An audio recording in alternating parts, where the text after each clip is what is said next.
Prompt engineering का मतलब है कि आप जिस आउटपुट की चाहत रखते हैं उसे पाने के लिए सबसे अच्छा प्रॉम्प्ट तैयार करना।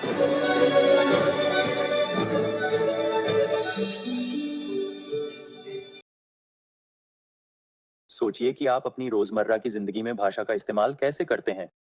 भाषा का इस्तेमाल कई उद्देश्यों के लिए किया जाता है। संबंध बनाना, राय व्यक्त करना या विचारों को समझाना।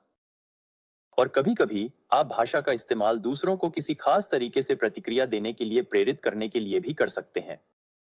शायद आप चाहते हैं कि कोई आपको कोई सिफारिश दे या किसी बात को स्पष्ट करे। ऐसे मामलों में आप अपने शब्दों को कैसे गढ़ते हैं, ये इस बात को प्रभावित कर सकता है कि यही बात तब भी लागू होती है जब आप किसी संवादात्मक एआई टूल को कोई सवाल या अनुरोध देकर प्रॉम्प्ट करते हैं। एक प्रॉम्प्ट वह टेक्स्ट इनपुट होता है जो एआई मॉडल को आउटपुट जनरेट करने के लिए निर्देश देता है। उदाहरण के लिए, कोई व्यक्ति जो कपड़ों की दुकान का मालिक है, वह चाहता है कि एआई मॉडल उसके कपड़ों के प्रचार के लिए नए नए विचार दे। ये व्यवसाय प्रॉम्प्ट लिख सकता है, मैं एक कपड़ों की दुकान का मालिक हूं, हम हाई फैशन महिलाओं के कपड़े बेचते हैं, मुझे मार्केटिंग आइडियाज सोचने में मदद करें। इस कोर्स के इस भाग में आप इस बात पर ध्यान केंद्रित करेंगे कि प्रभावी प्रॉम्प्ट कैसे डिजाइन या इंजीनियर करें ताकि अधिक उपयोगी परिणाम प्राप्त किए जा सकें। मेरा नाम यूफेंग है और मैं गूगल में एक इंजीनियर हूं। मुझे प्रॉम्प्टिंग में पहली बार दिलचस्पी तब आई जब भाषा मॉडल्स से उपयोगी उत्तर प्राप्त करना समय लेने वाला था। कई बार तो हमारे लिए बिना एआई के काम करना भी ज्यादा तेज था। मैंने हमारे टूल्स को कम नहीं बल्कि अधिक कुशल बनाने के लिए प्रेरित महसूस किया। मुझे खुशी है कि मैं आपको प्रभावी प्रॉम्प्ट विकसित करने के बारे में और अधिक सीखने में मदद कर सकता हूं। सबसे पहले आप जानेंगे कि एलएलएम्स प्रॉम्प्ट्स के जवाब में आउटपुट कैसे जनरेट करते हैं, और फिर आप यह खोजेंगे कि प्रॉम्प्ट इंजीनियरिंग आउटपुट की गुणवत्ता सुधारने में क्या भूमिका निभाती है। प्रॉम्प्ट इंजीनियरिंग वह अभ्यास है जिसमें जनरेटिव एआई से उपयोगी आउटपुट प्राप्त करने के लिए प्रभावी प्रॉम्प्ट्स विकसित किए जाते हैं। आप स्पष्ट और विशिष्ट प्रॉम्प्ट्स बनाना सीखेंगे, जो प्रॉम्प्ट इंजीनियरिंग के सबसे महत्वपूर्ण हिस्सों में से एक है। जितना अधिक स्पष्ट और विशिष्ट आपका प्रॉम्प्ट होगा, उतना ही अधिक संभावना है कि आपको उपयोगी आउटपुट मिलेगा। प्रॉम्प्ट इंजीनियरिंग का एक और महत्वपूर्ण हिस्सा है पुनरावृत्ति, इटरेशन। आप आउटपुट का मूल्यांकन करना और अपने प्रॉम्प्ट्स को संशोधित करना भी सीखेंगे। यह आपको कार्यस्थल में संवादात्मक एआई टूल्स का उपयोग करते समय आवश्यक परिणाम प्राप्त करने में भी मदद करेगा। हम एक विशेष प्रॉम्प्टिंग तकनीक, जिसे फ्यू शॉट प्रॉम्प्टिंग कहा जाता है, का भी अन्वेषण करेंगे। प्रभावी प्रॉम्प्ट्स लिखना आलोचनात्मक सोच और रचनात्मकता की मांग करता है। यह एक मजेदार प्रक्रिया भी हो सकती है, और यदि आप कार्यस्थल में एआई का प्रभावी ढंग से उपयोग करना चाहते हैं, तो यह अभ्यास करने के लिए एक बहुत ही महत्वपूर्ण कौशल है। क्या आप प्रॉम्प्ट इंजीनियरिंग शुरू करने के लिए उत्साहित हैं? चलिए शुरू करते हैं। ये समझना उपयोगी है कि एलएलएम एक बड़ा भाषा मॉडल या एलएलएम एक एआई मॉडल है जिसे शब्दों, अवधारणाओं और वाक्यांशों के बीच पैटर्न की पहचान करने के लिए बड़ी मात्रा में पाठ पर प्रशिक्षित किया जाता है ताकि यह प्रॉम्प्ट्स के जवाब उत्पन्न कर सके। तो एलएलएम्स पाठ कैसे सीखते हैं? इसमें किताबें, लेख, वेबसाइट्स और बहुत कुछ शामिल है। यह प्रशिक्षण मॉडल को मानव भाषा में मौजूद पैटर्न और संबंधों को सीखने में मदद करता है। सामान्य तौर पर जितना अधिक उच्च गुणवत्ता वाला डेटा मॉडल को मिलता है, उसकी प्रदर्शन क्षमता उतनी ही बेहतर होती है। क्योंकि एलएलएम्स भाषा में इतने सारे पैटर्न पहचान सकते हैं, वे यह भी अनुमान लगा सकते हैं कि शब्दों की एक श्रृंखला में अगला शब्द सबसे अधिक संभावना से कौन सा होगा। एक साधारण उदाहरण पर विचार करें। बारिश होने के बाद सड़क थी। एक एलएलएम विभिन्न संभावित शब्दों के लिए संभावनाएं गणना करके यह अनुमान लगा सकता है कि अगला शब्द कौन सा आएगा। उपलब्ध डेटा के आधार पर गीली शब्द के अगले शब्द होने की संभावना सबसे अधिक हो सकती है, साफ की संभावना कम हो सकती है और सूखी की संभावना बेहद कम हो सकती है। इस स्थिति में एलएलएम वाक्य को पूरा करने के लिए उस शब्द को जोड़ सकता है जिसकी अगला आने की संभावना सबसे अधिक है, यानी गीली। या यह किसी अन्य उच्च संभावना वाले शब्द जैसे नम को भी चुन सकता है। एक एलएलएम हर बार एक ही प्रॉम्प्ट पर अलग-अलग उत्तर दे सकता है। एलएलएम सांख्यिकी का उपयोग करके किसी दिए गए अनुक्रम में सभी शब्दों के बीच संबंधों का विश्लेषण करते हैं और उस अनुक्रम में अगला आने वाले हजारों संभावित शब्दों की संभावनाओं की गणना करते हैं। यह पूर्वानुमान क्षमता एलएलएम को सवालों और अनुरोधों का उत्तर देने में सक्षम बनाती है, चाहे प्रॉम्प्ट एक साधारण वाक्य पूरा करने का हो या किसी नए उत्पाद लॉन्च या विज्ञापन अभियान के लिए एक आकर्षक कहानी विकसित करने का। हालांकि एलएलएम शक्तिशाली हैं, लेकिन आपको हमेशा वह आउटपुट नहीं मिल सकता जो आप चाहते हैं। कभी-कभी ऐसा एलएलएम के प्रशिक्षण डेटा की सीमाओं के कारण होता है। उदाहरण के लिए एलएलएम का आउटपुट पक्षपाती हो सकता है क्योंकि जिस डेटा पर इसे प्रशिक्षित किया गया है उसमें पक्षपात मौजूद है। इस डेटा में समाचार लेख और वेबसाइटें शामिल हो सकती हैं जो समाज में मौजूद अनुचित पक्षपात को दर्शाती हैं। उदाहरण के लिए, जिस डेटा पर इसे प्रशिक्षित किया गया है उसके कारण एलएलएम किसी पेशेवर पेशे को किसी विशेष लिंग भूमिका से जोड़ने वाला आउटपुट देने की अधिक संभावना रख सकता है। एलएलएम को जानकारी देने वाला प्रशिक्षण डेटा अन्य तरीकों से भी सीमित हो सकता है।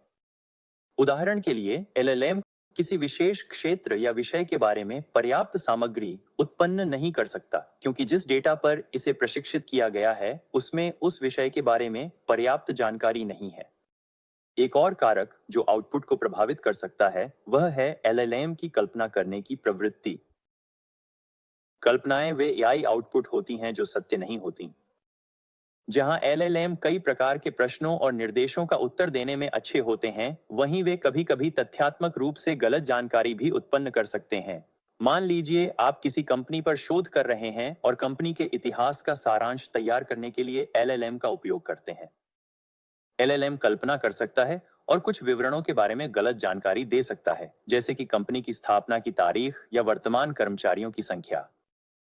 कई कारक कल्पनाओं में योगदान कर सकते हैं, जैसे कि एलएलएम के प्रशिक्षण डेटा की गुणवत्ता, प्रॉम्प्ट की भाषा या वह विधि जिससे एलएलएम किसी पाठ का विश्लेषण करता है और अनुक्रम में अगला शब्द अनुमानित करता है। एलएलएम की सीमाओं के कारण यह आवश्यक है कि आप सभी एलएलएम आउटपुट का आलोचनात्मक मूल्यांकन करें ताकि यह सुनिश्चित किया जा सके कि वह तथ्यात्मक रूप से सही है, पक्षपात रहित है, आपके विशेष अनुरोध से संबंधित है और पर्याप्त जानकारी प्रदान करता है। चाहे आप एआई का उपयोग किसी विस्तृत रिपोर्ट का सारांश बनाने, किसी उत्पाद के विपणन के लिए विचार उत्पन्न करने या किसी परियोजना योजना का खाका तैयार करने के लिए कर रहे हों, आउटपुट की गुणवत्ता को सावधानीपूर्वक जांचना सुनिश्चित करें। अंत में यह महत्वपूर्ण है कि आप एलएलएम की क्षमताओं के बारे में कोई पूर्वधारणा न बनाएं। उदाहरण के लिए, केवल इसलिए कि एलएलएम ने किसी ग्राहक को भेजे जाने वाले प्रेरक पत्र के लिए उच्च गुणवत्ता का आउटपुट तैयार किया है, इसका यह अर्थ नहीं है कि यदि आप भविष्य में वही प्रॉम्प्ट फिर से इस्तेमाल करेंगे तो आपको वही गुणवत्ता वाला आउटपुट मिलेगा। बड़े भाषा मॉडल शक्तिशाली उपकरण हैं जिनके प्रभावी उपयोग के लिए मानव मार्गदर्शन आवश्यक है। एलएलएम की सीमाओं के बारे में जागरूक रहना आपको सर्वोत्तम परिणाम प्राप्त करने में मदद कर सकता है। आप ऐसे प्रॉम्प्ट्स कैसे लिख सकते हैं जो उपयोगी आउटपुट उत्पन्न करें? आमतौर पर यह सच है कि आप जो प्रारंभिक सामग्री देते हैं उसकी गुणवत्ता आपके द्वारा प्राप्त परिणाम की गुणवत्ता को बहुत प्रभावित करती है। उदाहरण के लिए खाना पकाने को ही लें। मान लीजिए आप रात का खाना बना रहे हैं। अगर आपके पास ताजे उच्च गुणवत्ता वाली सामग्री हैं, तो आप संभवतः एक शानदार भोजन तैयार करेंगे। इसके विपरीत, अगर आपके पास कोई सामग्री नहीं है या सामग्री उच्च गुणवत्ता की नहीं है, तो तैयार किया गया भोजन उतना अच्छा नहीं हो सकता। इसी तरह जिस प्रॉम्प्ट की गुणवत्ता आप किसी संवादात्मक एआई टूल में डालते हैं, वह टूल के आउटपुट की गुणवत्ता को प्रभावित कर सकती है। यहीं पर प्रॉम्प्ट इंजीनियरिंग की आवश्यकता होती है। प्रॉम्प्ट इंजीनियरिंग में सबसे अच्छा प्रॉम्प्ट तैयार करना शामिल है ताकि आप एलएलएम से अपनी इच्छित आउटपुट प्राप्त कर सकें। इसमें स्पष्ट, विशिष्ट प्रॉम्प्ट्स लिखना शामिल है जो प्रासंगिक संदर्भ प्रदान करते हैं। यह समझने के लिए कि एलएलएम्स को किस प्रकार का संदर्भ चाहिए, आइए तुलना करें कि एक व्यक्ति और एक एलएलएम एक ही सवाल का जवाब कैसे दे सकते हैं। मान लीजिए एक शाकाहारी व्यक्ति अपने दोस्त से पूछता है, मैं सैन फ्रांसिस्को में किस रेस्तरां में जाऊं? दोस्त संभवतः ऐसे रेस्तरां सुझाएगा जहां शाकाहारी विकल्प अच्छे हों। हालांकि अगर एलएलएम को यही सवाल दिया जाए तो वह ऐसे रेस्तरां सुझा सकता है जो शाकाहारियों के लिए उपयुक्त न हो। एक व्यक्ति स्वाभाविक रूप से इस बात का ध्यान रखेगा कि उसका दोस्त शाकाहारी है, लेकिन एलएलएम के पास यह पूर्व जानकारी नहीं होती। इसलिए एलएलएम से आवश्यक जानकारी प्राप्त करने के लिए प्रॉम्प्ट को और अधिक विशिष्ट बनाना जरूरी है। इस मामले में प्रॉम्प्ट में यह उल्लेख करना चाहिए कि रेस्तरां में अच्छे शाकाहारी विकल्प होने चाहिए। आइए एक उदाहरण देखें जो यह दर्शाता है कि आप प्रॉम्प्ट इंजीनियरिंग का उपयोग करके एलएलएम के आउटपुट की गुणवत्ता कैसे सुधार सकते हैं। आइए कंपनी इवेंट की योजना बनाने का कार्य संभालते हैं। आपको आगामी सम्मेलन के लिए एक थीम ढूंढनी है। आइए जेमिनाई को एक प्रॉम्प्ट लिखते हैं ताकि वह इवेंट के लिए 5 संभावित थीम्स की सूची बना सके। आप इसी तरह के prompts chat GPT, Microsoft Copilot या किसी अन्य संवादात्मक एआई टूल में भी इस्तेमाल कर सकते हैं। अब आइए प्रतिक्रिया की समीक्षा करें। खैर, यह वह नहीं है जो हम चाहते थे। हमें जो सूची मिली है वह पेशेवर सम्मेलन की थीम्स के बजाय पार्टी थीम्स से अधिक संबंधित लगती है। हमारे प्रॉम्प्ट ने वह संदर्भ नहीं दिया था जिसकी हमें आवश्यकता थी, इसलिए हमें मनचाहा परिणाम नहीं मिला। यह न तो स्पष्ट था और न ही पर्याप्त रूप से विशिष्ट। आइए इसे फिर से आजमाते हैं। इस बार हम प्रॉम्प्ट टाइप करेंगे, हॉस्पिटैलिटी इंडस्ट्री में कस्टमर एक्सपीरियंस पर एक प्रोफेशनल कॉन्फ्रेंस के लिए 5 संभावित थीम्स की सूची बनाएं। यह प्रॉम्प्ट कहीं अधिक विशिष्ट है, जिससे यह स्पष्ट हो जाता है कि यह हॉस्पिटैलिटी इंडस्ट्री में कस्टमर एक्सपीरियंस पर एक प्रोफेशनल कॉन्फ्रेंस के लिए है। आइए प्रतिक्रिया का विश्लेषण करें। यह कहीं बेहतर है। हमने अपने प्रॉम्प्ट को इस तरह तैयार किया कि उसमें विशिष्ट और प्रासंगिक संदर्भ शामिल हो, जिससे जेमिनाई उपयोगी आउटपुट जनरेट कर सके। जब आप स्पष्ट विशिष्ट निर्देश देते हैं जिनमें आवश्यक संदर्भ शामिल होता है, तो आप एलएलएम्स को उपयोगी आउटपुट जनरेट करने में सक्षम बनाते हैं। ध्यान रखें कि एलएलएम की सीमाओं के कारण कुछ ऐसे मौके आ सकते हैं जब आपके प्रॉम्प्ट की गुणवत्ता चाहे जितनी भी अच्छी हो, आपको गुणवत्तापूर्ण आउटपुट नहीं मिल सकता। उदाहरण के लिए, यदि आप एलएलएम को किसी वर्तमान घटना के बारे में जानकारी खोजने के लिए प्रॉम्प्ट कर रहे हैं, लेकिन एलएलएम के पास उस जानकारी की पहुंच नहीं है, तो वह आपको आवश्यक आउटपुट प्रदान नहीं कर पाएगा। और जैसे कि डिजाइन के अन्य क्षेत्रों में होता है, प्रॉम्प्ट इंजीनियरिंग भी अक्सर एक पुनरावृत्त प्रक्रिया होती है। कभी-कभी भले ही आप स्पष्ट और विशिष्ट निर्देश दें, आपको पहली कोशिश में मनचाहा आउटपुट नहीं मिल सकता। जब हमारा पहला प्रॉम्प्ट वह प्रतिक्रिया नहीं दे पाया जो हम चाहते थे, तो हमने आउटपुट को बेहतर बनाने के लिए प्रॉम्प्ट में संशोधन किया। दूसरे प्रयास में दिए गए निर्देश इतने स्पष्ट और विशिष्ट थे कि उससे अधिक उपयोगी आउटपुट प्राप्त हुआ। काम पर उत्पादकता और रचनात्मकता बढ़ाने के लिए एलएलएम की क्षमताओं का लाभ उठाने के कई तरीके हैं। एक सामान्य तरीका है सामग्री निर्माण। आप ईमेल, योजनाएं, विचार और बहुत कुछ बनाने के लिए एलएलएम का उपयोग कर सकते हैं। उदाहरण के लिए, आप एलएलएम से किसी कार्य संबंधी विषय पर लेख लिखने में मदद करने के लिए कह सकते हैं। आइए जेमिनाई को डेटा विजुअलाइजेशन की सर्वोत्तम प्रथाओं पर एक लेख की रूपरेखा बनाने के लिए प्रेरित करें। यह लेख प्रवेश स्तर के व्यवसाय विश्लेषकों के लिए है। ध्यान दें कि प्रॉम्प्ट की शुरुआत क्रिया क्रिएट से होती है। अक्सर अपने प्रॉम्प्ट में कोई क्रिया शामिल करना उपयोगी होता है ताकि एलएलएम को आपके इच्छित कार्य के लिए उपयोगी आउटपुट तैयार करने के लिए मार्गदर्शन मिल सके। आउटपुट लेख के पहले ड्राफ्ट के लिए एक उपयोगी रूपरेखा प्रदान करता है। आप एलएलएम का उपयोग संक्षेपण के लिए भी कर सकते हैं। एलएलएम किसी लंबे दस्तावेज के मुख्य बिंदुओं का संक्षेप में वर्णन कर सकता है। उदाहरण के लिए, आप जेमिनाई से परियोजना प्रबंधन रणनीतियों पर एक विस्तृत अनुच्छेद का सारांश देने के लिए कह सकते हैं। हम प्रॉम्प्ट की शुरुआत क्रिया समराइज से करेंगे और यह स्पष्ट करेंगे कि हमें आउटपुट एक ही वाक्य में चाहिए। फिर हम वह अनुच्छेद शामिल करेंगे जिसे हम जेमिनाई से संक्षेपित करवाना चाहते हैं।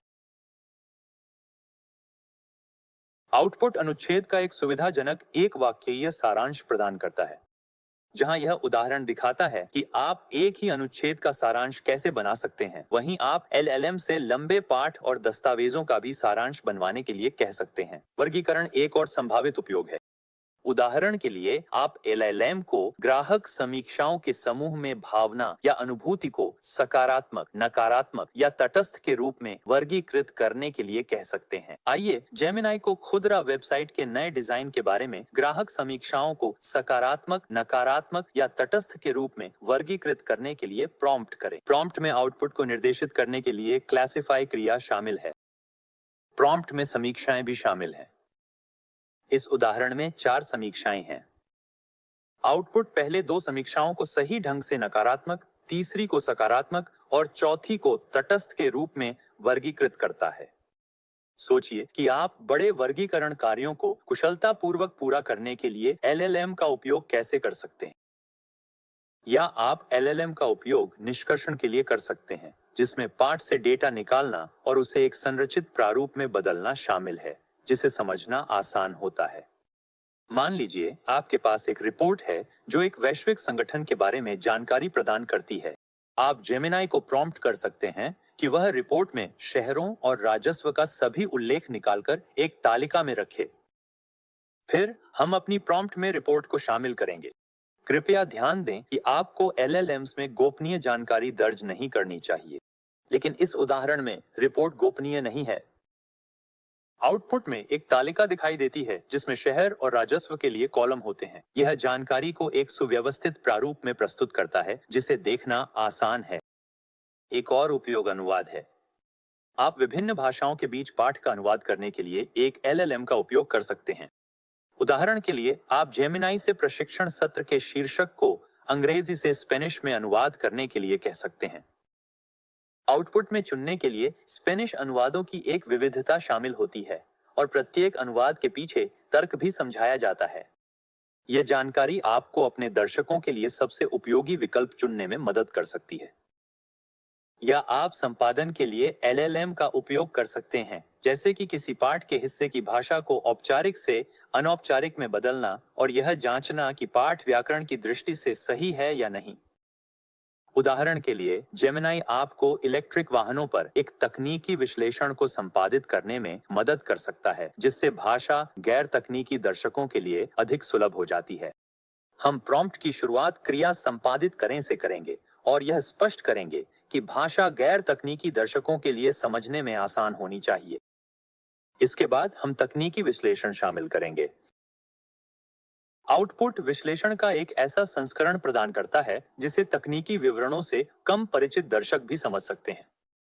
यह सिर्फ एक उदाहरण है कि LLM आपकी दस्तावेजों को संपादित करने में कैसे मदद कर सकता है। LLM दस्तावेजों के स्वर, लंबाई और प्रारूप को आपकी आवश्यकताओं के अनुसार जल्दी से अनुकूलित कर सकते हैं। LLM के एक और उपयोग के बारे में हम चर्चा करेंगे, वह है समस्या समाधान। आप कार्यस्थल की विभिन्न चुनौतियों के लिए समाधान उत्पन्न करने के लिए LLM का उपयोग कर सकते हैं।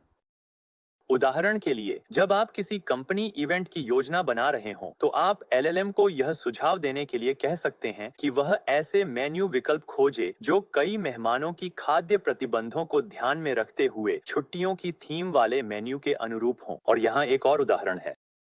मान लीजिए आप एक उद्यमी हैं जिन्होंने हाल ही में एक नई कॉपी एडिटिंग सेवा शुरू की है। आइए जेमिनाई से कॉपी एडिटिंग सेवा से संबंधित एक समस्या का समाधान पूछते हैं। हम ग्राहक आधार बढ़ाने के लिए सुझाव मांगेंगे। आउटपुट में नए ग्राहकों तक पहुंचने, सेवाओं को बेहतर बनाने और व्यवसाय को बढ़ाने के लिए विशिष्ट सुझाव दिए गए हैं। मुझे ये आइडियाज बहुत पसंद आए। आइए जेमिनाई से एक ईमेल का ड्राफ्ट तैयार करने के लिए कहें ताकि हम इन विचारों को आसानी से दूसरों के साथ साझा कर सकें। LLMs आपकी मदद कई अलग अलग समस्याओं के समाधान के लिए विचार मंथन में कर सकते हैं। मैं निश्चित रूप से उत्साहित हूं कि कार्यस्थल के कार्यों को पूरा करते समय हम LLMs का कितने तरीकों से लाभ उठा सकते हैं। अगर आप कार्यस्थल में AI का प्रभावी उपयोग करना चाहते हैं, तो यह एक महत्वपूर्ण कौशल है जिसे अभ्यास में लाना चाहिए। आगे हम आउटपुट का मूल्यांकन करने और अपने प्रॉम्प्ट को बेहतर बनाने पर अधिक ध्यान केंद्रित करेंगे। क्या आपने कभी किसी क्लाइंट के लिए प्रेजेंटेशन बनाया है या अपने नए व्यवसाय के लिए वेबसाइट डिजाइन की है? अगर हाँ, तो शायद आपने अपने लक्ष्य को हासिल करने के लिए पुनरावृत्त प्रक्रिया इटरेटिव प्रोसेस का उपयोग किया हो। इसमें आप पहले एक प्रारंभिक संस्करण बनाते हैं, उसका मूल्यांकन करते हैं और फिर अगले संस्करण के लिए उसमें सुधार करते हैं। फिर आप इन चरणों को तब तक दोहराते हैं जब तक आपको मनचाहा परिणाम नहीं मिल जाता। उदाहरण के लिए, अगर आप कोई प्रस्ताव, रिपोर्ट या अन्य दस्तावेज तैयार कर रहे हैं जिसे आपको अपने सहकर्मियों के साथ साझा करना है, तो आप कई ड्राफ्ट बना सकते हैं और हर ड्राफ्ट में सुधार करते हैं जब तक कि आप परिणाम से संतुष्ट न हो जाएं। पुनरावृत्त दृष्टिकोण अपनाना अक्सर किसी समस्या को हल करने या उत्पाद विकसित करने का सबसे प्रभावी तरीका होता है। पुनरावृत्त प्रक्रिया प्रॉम्प्ट इंजीनियरिंग में भी प्रभावी है। प्रॉम्प्ट इंजीनियरिंग में अक्सर आपको सर्वोत्तम आउटपुट प्राप्त करने के लिए कई प्रयास करने पड़ते हैं। अधिकतर समय आपको पहली कोशिश में सबसे अच्छा परिणाम नहीं मिलेगा। अगर आप कुछ प्रयास करते हैं और वह काम नहीं करता तो निराश न हो। इसके बजाय आउटपुट का सावधानी पूर्वक मूल्यांकन करें ताकि यह पता चल सके कि आपको मनचाहा उत्तर क्यों नहीं मिला।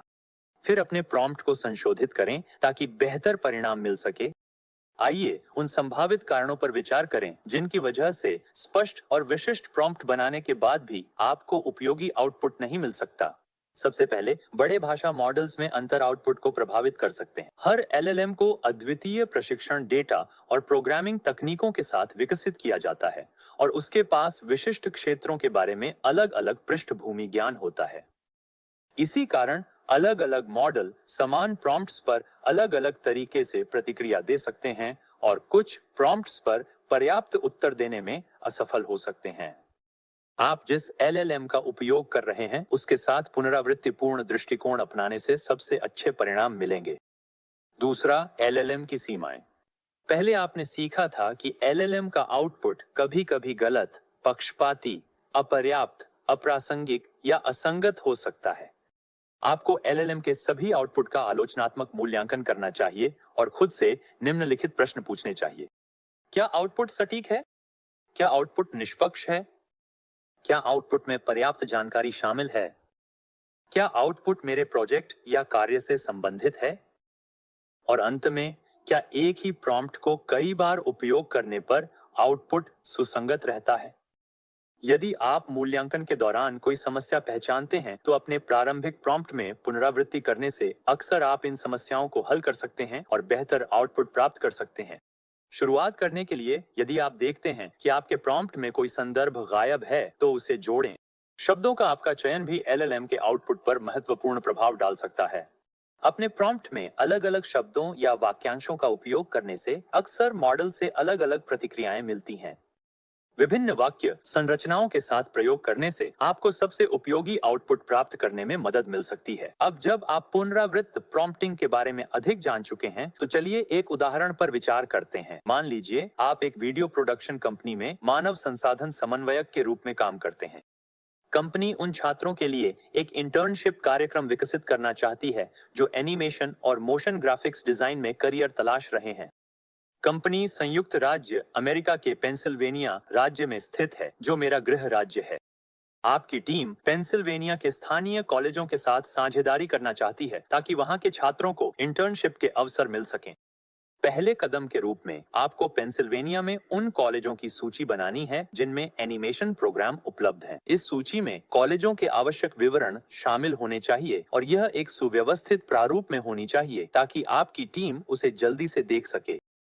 आइए जेमिनाई का उपयोग करते हुए एक उदाहरण की समीक्षा करें। मुझे पेंसिल्वेनिया में ऐसे कॉलेज खोजने में मदद करें जिनमें एनिमेशन प्रोग्राम उपलब्ध है। अब हम अपने आउटपुट की जांच करेंगे। आउटपुट में पेंसिल्वेनिया के वे कॉलेज सूचीबद्ध हैं जिनमें एनिमेशन प्रोग्राम है। साथ ही इन प्रोग्राम से संबंधित अतिरिक्त जानकारी भी दी गई है। यह उपयोगी जानकारी है, लेकिन यह इस तरह से संरचित नहीं है कि आपकी टीम कॉलेजों से संपर्क करते समय इसे जल्दी से देख सके। जानकारी को एक तालिका में व्यवस्थित करना इसे पढ़ने और समझने में आसान बना देगा, खासकर आपके मैनेजर जैसे हितधारकों के लिए जिनके पास सीमित समय हो सकता है।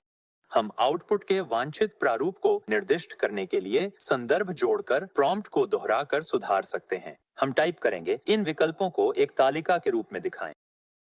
आउटपुट में एक तालिका दिखाई देती है जो प्रत्येक कॉलेज के स्थान और वहां उपलब्ध डिग्री के प्रकार के बारे में उपयोगी जानकारी प्रदान करती है। अब सूची एक सुव्यवस्थित प्रारूप में है जिसे आपकी टीम के लिए समझना आसान है। हालांकि तालिका में आपकी टीम को आवश्यक अधिकांश जानकारी है, लेकिन इसमें एक महत्वपूर्ण विवरण शामिल नहीं है। क्या स्कूल सार्वजनिक है या निजी संस्था? आपकी कंपनी सार्वजनिक और निजी दोनों कॉलेजों के छात्रों को इंटर्नशिप देना चाहती है। हम जेमिनाई से तालिका में संबंधित जानकारी शामिल करने के लिए एक नया अनुरोध जोड़ेंगे।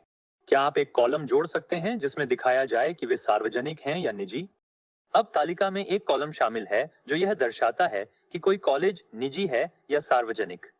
इस जानकारी को अपनी टीम के साथ ऐसे प्रारूप में साझा करने के लिए जिसे देखना और समझना आसान हो, आप एक्सपोर्ट टू शीट्स फीचर का उपयोग कर सकते हैं। इससे आपकी टीम आसानी से डेटा तक पहुंच सकेगी, उसका विश्लेषण कर सकेगी और परिणामों के आधार पर सूचित निर्णय ले सकेगी। आपको आगे के कार्यों में भी यही क्रमिक इटरेटिव तरीका अपनाना चाहिए। जब आप अतिरिक्त कार्यों के लिए प्रॉम्प्ट तैयार करें तो ध्यान रखें कि उसी बातचीत में पहले दिए गए प्रॉम्प्ट आपके नवीनतम प्रॉम्प्ट के आउटपुट को प्रभावित कर सकते हैं। अगर आपको ऐसा होता हुआ दिखे तो आप एक नई बातचीत शुरू करना चाहेंगे। प्रॉम्प्ट इंजीनियरिंग में पुनरावृत्ति इटरेशन एक महत्वपूर्ण हिस्सा है। क्रमिक इटरेटिव दृष्टिकोण अपनाकर आप अपनी आवश्यकताओं के लिए एलएलएम से सबसे उपयोगी आउटपुट प्राप्त कर सकते हैं। क्या आपने कभी पहले के उदाहरणों पर आधारित होकर कुछ नया बनाया है? शायद आपने किसी अच्छी तरह से सराही गई रिपोर्ट को संदर्भ के रूप में इस्तेमाल किया हो जब आप कोई समान रिपोर्ट लिख रहे थे। या फिर हो सकता है कि आपने अपनी खुद की वेबसाइट डिजाइन करते समय किसी प्रासंगिक और आकर्षक वेबसाइट को मॉडल के रूप में इस्तेमाल किया हो। उदाहरण एलएलएम्स के लिए भी उपयोगी होते हैं। अपने प्रॉम्प्ट में उदाहरण शामिल करने से एलएलएम आपकी अनुरोध का बेहतर जवाब दे सकता है और यह आपकी इच्छित आउटपुट प्राप्त करने के लिए एक विशेष रूप से प्रभावी रणनीति हो सकती है। हम यह जानने वाले हैं कि प्रॉम्प्टिंग में उदाहरणों का उपयोग कैसे किया जाता है, लेकिन पहले आइए तकनीकी शब्द शॉर्ट पर संक्षेप में चर्चा करें। प्रॉम्प्ट इंजीनियरिंग में शॉर्ट शब्द का अक्सर उदाहरण शब्द के पर्यायवाची के रूप में उपयोग किया जाता है। एलएलएम को दिए गए उदाहरणों की संख्या के आधार पर प्रॉम्प्टिंग तकनीकों के अलग अलग नाम होते हैं। जीरो शॉट प्रॉम्प्टिंग एक ऐसी तकनीक है जिसमें प्रॉम्प्ट में कोई उदाहरण नहीं दिया जाता, जबकि वन शॉट प्रॉम्प्टिंग में एक उदाहरण दिया जाता है। और फ्यू शॉट प्रॉम्प्टिंग एक ऐसी तकनीक है जिसमें प्रॉम्प्ट में 2 या अधिक उदाहरण दिए जाते हैं। क्योंकि जीरो शॉट प्रॉम्प्ट्स में उदाहरण शामिल नहीं होते, मॉडल से अपेक्षा की जाती है कि वह केवल अपने प्रशिक्षण डेटा और प्रॉम्प्ट में दी गई टास्क डिस्क्रिप्शन के आधार पर कार्य को पूरा करे। जीरो शॉट प्रॉम्प्टिंग तब सबसे अधिक प्रभावी हो सकती है जब आप सरल प्रत्यक्ष उत्तर चाहते हैं। जीरो शॉट प्रॉम्प्टिंग उन कार्यों के लिए प्रभावी नहीं हो सकती जिनमें एलएलएम को अधिक विशिष्ट, सूक्ष्म तरीके से प्रतिक्रिया देने की आवश्यकता होती है। फ्यू शॉट प्रॉम्प्टिंग आपके प्रॉम्प्ट में अतिरिक्त संदर्भ और उदाहरण देकर एलएलएम के प्रदर्शन को बेहतर बना सकती है। ये अतिरिक्त उदाहरण वांछित प्रारूप, शब्दावली या सामान्य पैटर्न को स्पष्ट करने में मदद कर सकते हैं। फ्यू शॉट प्रॉम्प्टिंग कई तरह के कार्यों के लिए उपयोगी हो सकती है। उदाहरण के लिए, आप किसी विशेष शैली में सामग्री तैयार करने के लिए फ्यू शॉट प्रॉम्प्टिंग का उपयोग कर सकते हैं। मान लीजिए आप एक ऑनलाइन रिटेलर के लिए काम करते हैं। आपको एक नए स्केटबोर्ड के लिए उत्पाद विवरण लिखना है। आपके पास पहले से ही मौजूदा उत्पादों जैसे साइकिल और रोलर ब्लेड्स के विवरण मौजूद हैं। आप चाहते हैं कि स्केटबोर्ड का विवरण भी उसी शैली और प्रारूप का अनुसरण करे। हम एक प्रॉम्प्ट से शुरू करेंगे जो कुछ सामान्य निर्देशों के साथ शुरू होता है। किसी उत्पाद का एक वाक्य में विवरण लिखें। इसमें उस उत्पाद का वर्णन करने वाले 2 विशेषण होने चाहिए। हम यह भी स्पष्ट करते हैं कि हम चाहते हैं कि जेमिनाई हमारे द्वारा दिए गए उदाहरणों की समीक्षा करे और उसी शैली में स्केटबोर्ड का विवरण लिखे। चूंकि यह एक फ्यू शॉट प्रॉम्प्ट है, इसलिए हमें ऐसे उदाहरण देने होंगे जो हमारी इच्छित शैली को दर्शाते हों। हर उदाहरण में उस उत्पाद का लेबल होता है जिसका विवरण दिया गया है, जैसे साइकिल और रोलर ब्लेड्स। और प्रत्येक विवरण एक वाक्य लंबा है और उसमें 2 विशेषण होते हैं। साइकिल के लिए चिकना और टिकाऊ तथा रोलर ब्लेड के लिए चिकना और स्टाइलिश।